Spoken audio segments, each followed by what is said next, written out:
Listening test instructions. The listening test is about 50 minutes. There are 6 parts in listening test. You will have about 6 minutes to listen to each passage and answer the questions. The passage will be played once. Listening to problem solving.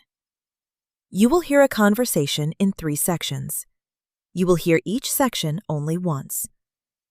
After each section, you will hear 2 or 3 questions. You will hear the questions only once. Choose the best answer to each question.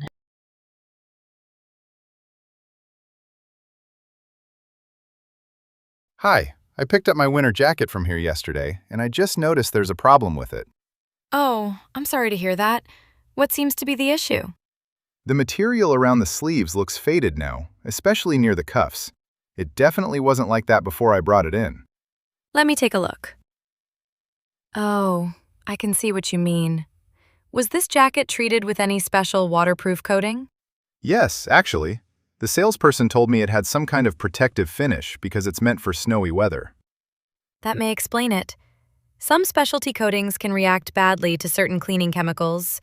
Did you happen to leave the care instructions attached to the jacket? No, I removed the tags a long time ago. I didn't think it would matter. Okay. Let me speak with my manager and see what we can do. Question 1. Why does the man visit the dry cleaner?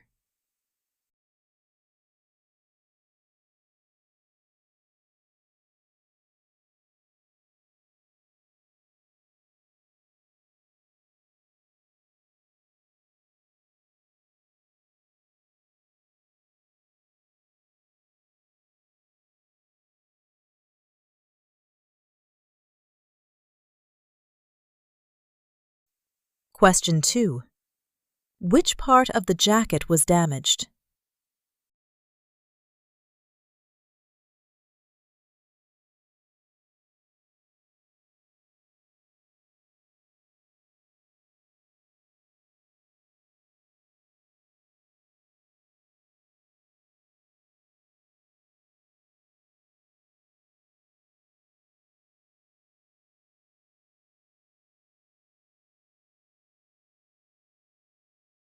Thanks for waiting. I spoke with my manager, and we'd like to send the jacket to a fabric specialist for inspection. What exactly does that mean?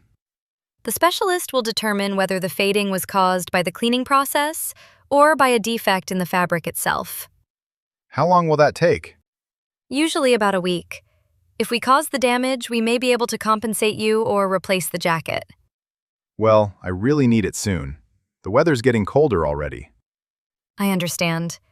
In the meantime, we can provide you with a temporary coat free of charge. Really? That would actually help a lot. Question 3.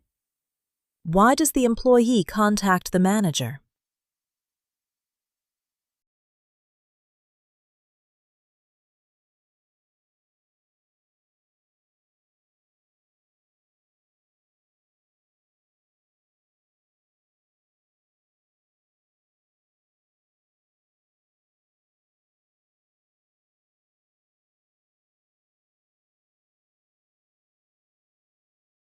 Question 4. What seems true about the fabric specialist?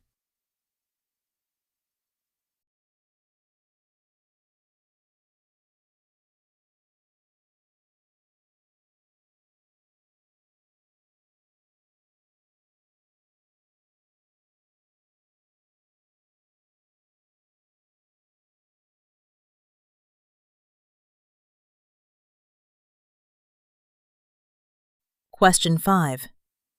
How does the employee help the customer immediately?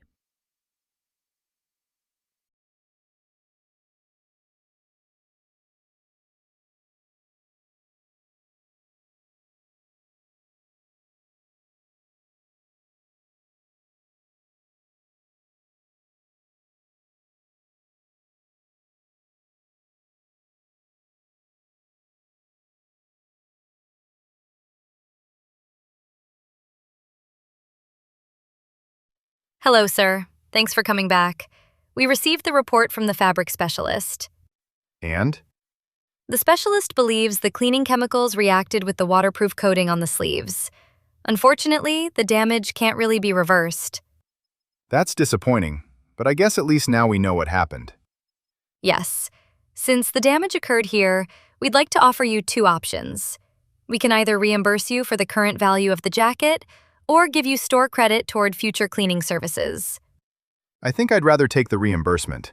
Honestly, I'm not sure I want to risk cleaning another expensive jacket. That's understandable. We'll process the payment today, and you can keep the temporary coat for another few days if you need it. Thanks so much for handling this so well. Question 6. What did the specialist conclude?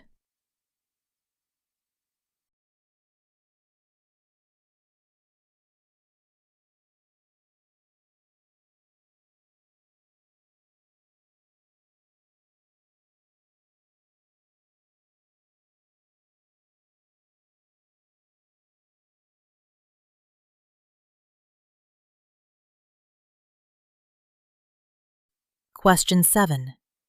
Which option does the customer choose?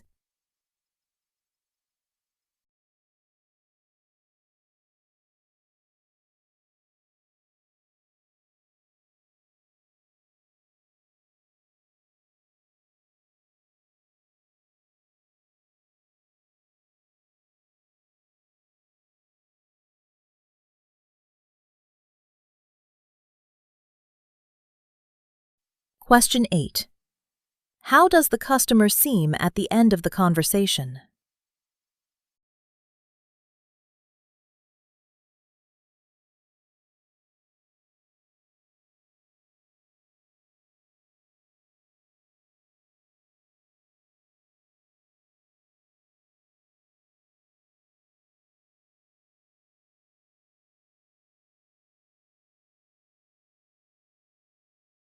Listening to a daily life conversation. You will hear a conversation followed by 5 questions. Listen to each question. You will hear the question only once. Choose the best answer to each question.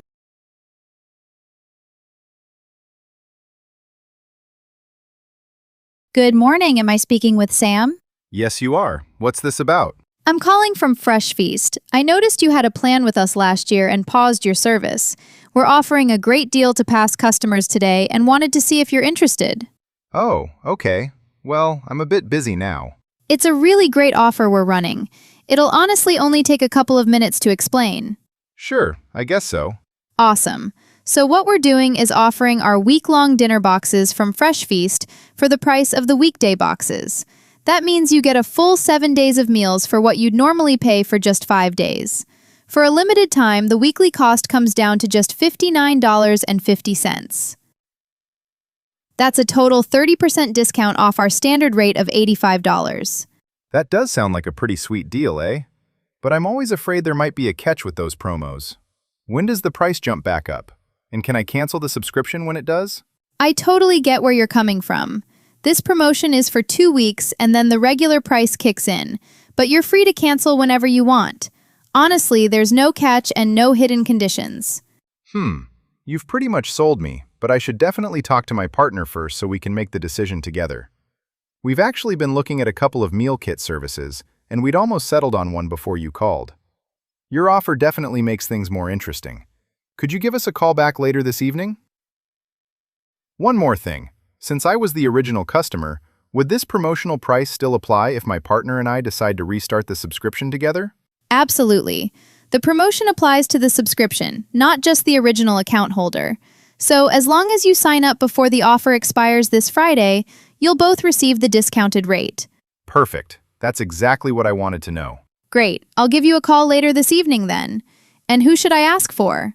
You can ask for either me or Sarah. She should be home by then. Oh, and sorry, I didn't catch your name. Oh, right. I'm Annie. Nice talking to you, Annie. We'll talk later. Sounds good. Thanks for your time, Sam. Have a great rest of your day. Question 1. Why is the woman offering Sam this promotion?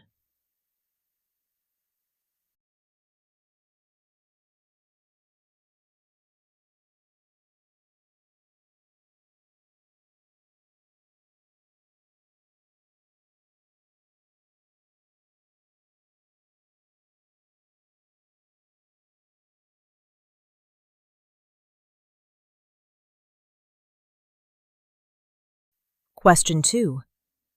How much discount is Fresh Feast offering?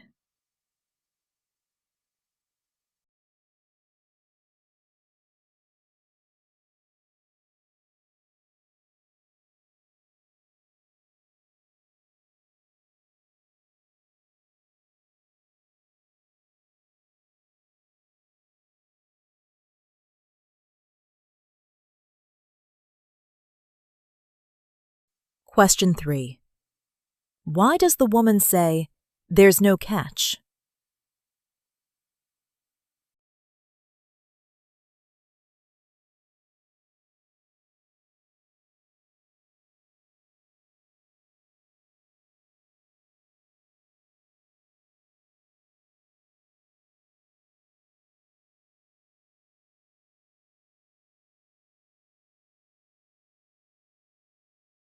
Question 4.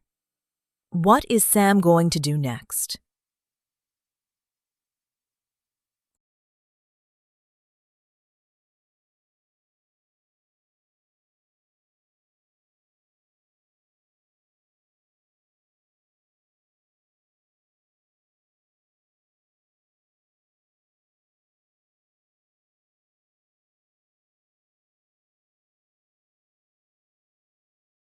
Question 5.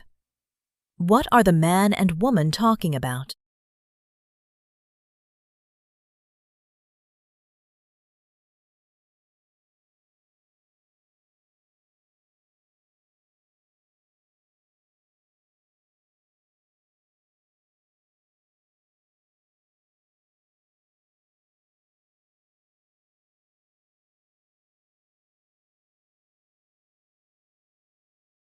Listening for information.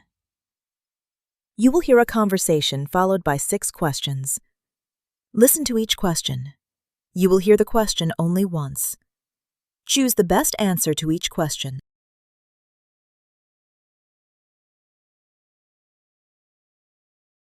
Hi, Emma. How are you? Still trying out a different cafe every weekend? Yes, Ben, I am. I love coffee, so I don't think I'll ever get tired of trying new places. I'm determined to keep looking until I find one that's as good as my favorite cafe back in France. By the way, thanks again for recommending that neighborhood cafe app. I found some great spots, but nothing has quite measured up yet. You know, you should start making cafe review videos. You spend enough time visiting cafes, you might as well make a little money from it. Oh, I'm not sure. I'm camera shy. It's really not that hard. You used to record those little travel videos for your family when you were living in France, didn't you? First, describe the kind of cafe it is. Is it a quiet coffee shop, a family place, or somewhere people go to work on their laptops? Then talk about the atmosphere and what they serve. But what if nobody watches? I'm really not that confident. Honestly, I think you're overthinking it. Just make one video and see how it goes. Everyone improves with practice. I guess you're right. I won't know unless I give it a try. Exactly. It's really just about sharing your experience. Was the coffee worth the price? Were the staff friendly? Was the cafe clean? Those are the kinds of things people want to know. I guess I could also mention whether it's a good place to catch up with some friends or get some work done. Definitely. You could show the inside of the cafe, film the drinks and food, mention the prices, and even include some of the background music if it isn't too loud. Do you think cafes would be okay with me filming? I'd probably have to ask first, right? Probably. But if you're not comfortable asking at first, just film the outside of the cafe and your food. Remember that little cafe we stopped at after the farmer's market a few weeks ago? You couldn't stop taking pictures of your latte because the foam art looked so good. Just do the same thing with videos instead. Oh yeah, I remember now. I get what you mean. Any other advice? Well, I'd encourage you to upload your videos regularly. People are always looking for reviews of small local cafes instead of the big chains everyone already knows.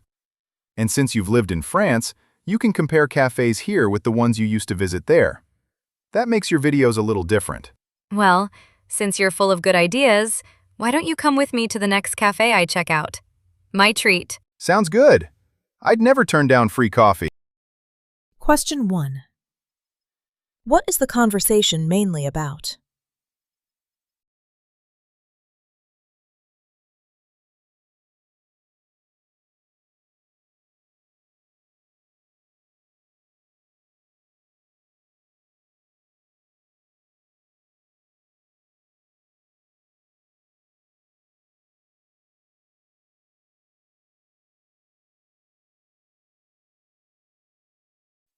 Question 2. What does Ben remind Emma about?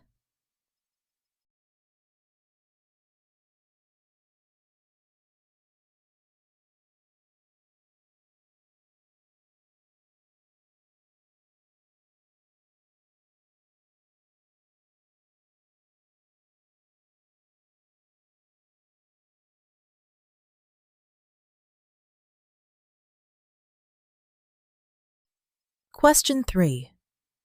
What does Ben suggest Emma include in her videos?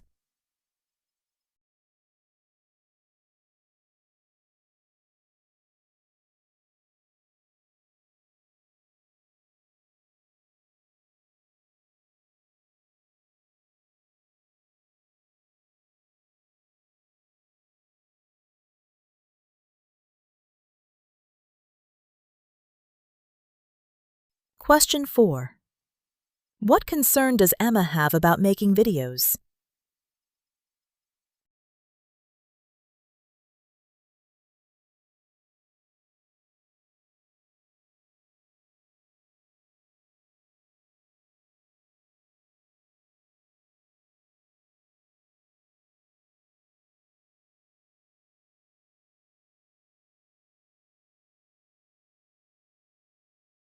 Question 5.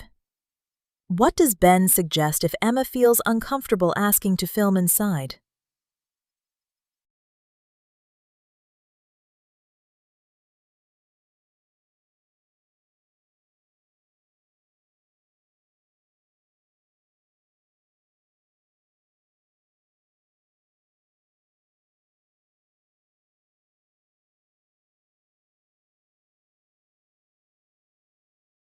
Question 6.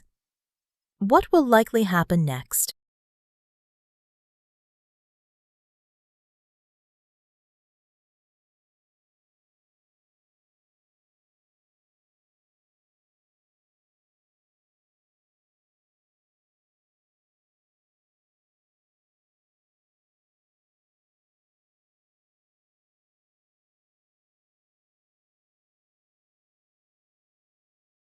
Listening to a news item. You will hear a news item once. It is about 1.5 minutes long. Then 5 questions will appear. Choose the best way to complete each statement from the drop-down menu.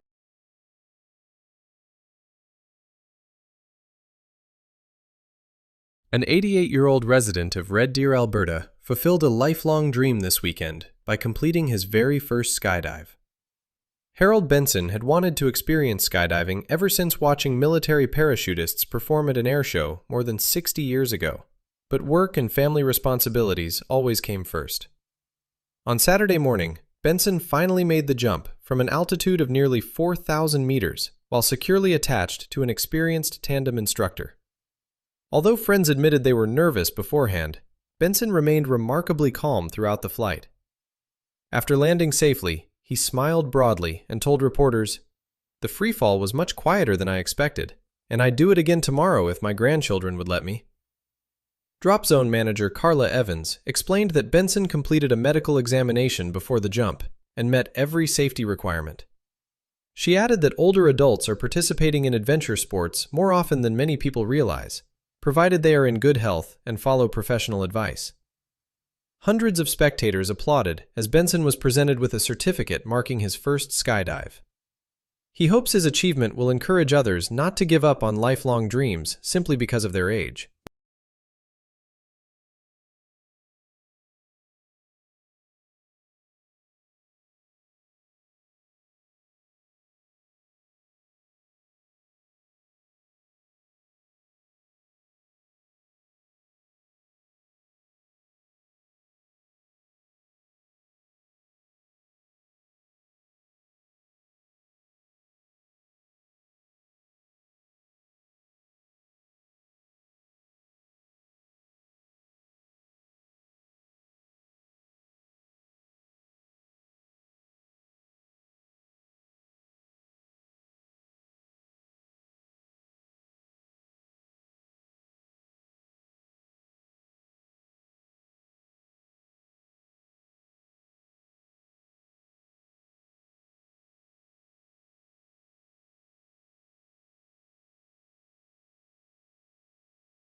Listening to a discussion. You will watch a 2-minute video. Then 8 questions will appear. Choose the best way to answer each question.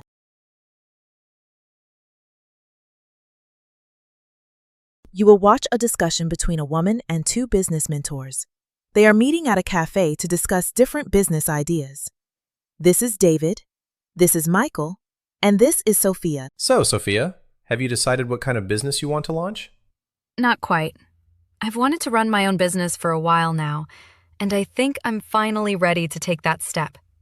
I have 3 business ideas on my short list, but I'm still having trouble deciding which one. Well, that's what we're here for. What are your options?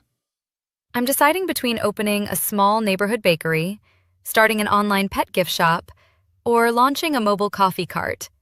From the research I've done, all of them seem to have potential, but they differ quite a bit in cost and the amount of time they'd require.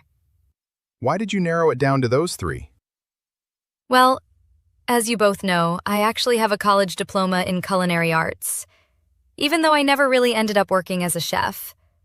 I've been baking for family and friends for years now, and honestly, I really enjoy it. I've also always been a bit of a coffee person, so making specialty drinks is something I genuinely love. And then there's my dogs. I've had dogs for years, and every now and then I've put together little custom gift boxes for my own pets. And even for friends' dogs, too. Well, it's nice that each idea plays to your strengths. I mean, it's a lot easier to stay motivated when you're building a business around something you already enjoy. Yeah, but I need a business that'll fit around my family life and actually give me a good chance of succeeding long term. From what I've seen, an online pet shop could be a good fit if you need a flexible schedule. You'd also spend a lot less getting started since you could run it from home. Right. But the more I think about it, the more I realize I don't want to spend my days packing orders and sitting behind a computer. I'd rather be out meeting people face to face. Fair enough. Then maybe the coffee cart's a better fit. You'd get to meet customers, choose which events you work, and it wouldn't cost nearly as much as opening a bakery. True, but a mobile cart really depends on the weather, and there's no steady foot traffic. Plus, building a customer base from scratch at weekend markets sounds exhausting. I'd have to keep chasing the crowd. I actually like the bakery idea better. Sure, the upfront cost is higher, but you'd have a permanent location, and people really do stay loyal to good local bakeries. Yeah, there are actually a few local bakeries in my neighborhood that have been doing really well for years. People genuinely like supporting local businesses around here. Now, I'm definitely not loaded, but I think I'd rather take the financial risk on a bakery than save money with a coffee cart, and then risk losing momentum later on. The bakery will probably take more of your time, especially in the beginning. Are you okay with that? Yeah, I think so. It'll definitely be a lot of work, but my husband says he'll help out until I get things running smoothly. It just feels like the best fit for my skills, and I think I genuinely enjoy running it the most. I think I finally made my decision. I'm going with the bakery. Sounds like you've really thought it through, Sophia. Best of luck.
Listening for viewpoints.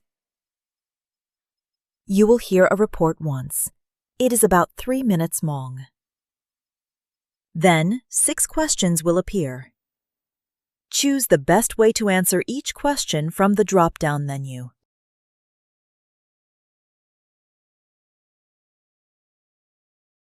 As digital payment systems become increasingly common, some economists and technology companies believe society may eventually move almost entirely away from physical cash. Debit cards, mobile payment apps, online banking, and contactless transactions are already replacing coins and paper currency in many everyday situations. Supporters of a cashless society argue digital payments are faster, safer, and more efficient, while critics worry that eliminating cash could create privacy concerns and exclude vulnerable groups. Financial technology expert Maria Bloomfield strongly supports the transition toward digital payments. As Bloomfield points out, electronic transactions are often more convenient for both businesses and consumers because they reduce the need to handle physical money. She also argues digital payment systems can help reduce crimes such as theft and counterfeiting while improving financial tracking and tax collection. In her opinion, younger generations are already becoming far more comfortable using smartphones and electronic banking than carrying cash regularly. Bloomfield believes a largely cashless economy is simply a natural result of technological progress. At the same time, civil liberties advocate Paul Carter believes a fully cashless society could create serious privacy concerns. Carter argues digital transactions leave detailed records of people's purchases, movements, and financial behavior. He worries governments, corporations, or hackers could potentially misuse this information if digital systems become too centralized. Carter also believes physical cash provides individuals with a degree of independence and anonymity that electronic systems cannot fully replicate. Community organizer Evelyn Breach is particularly concerned about accessibility.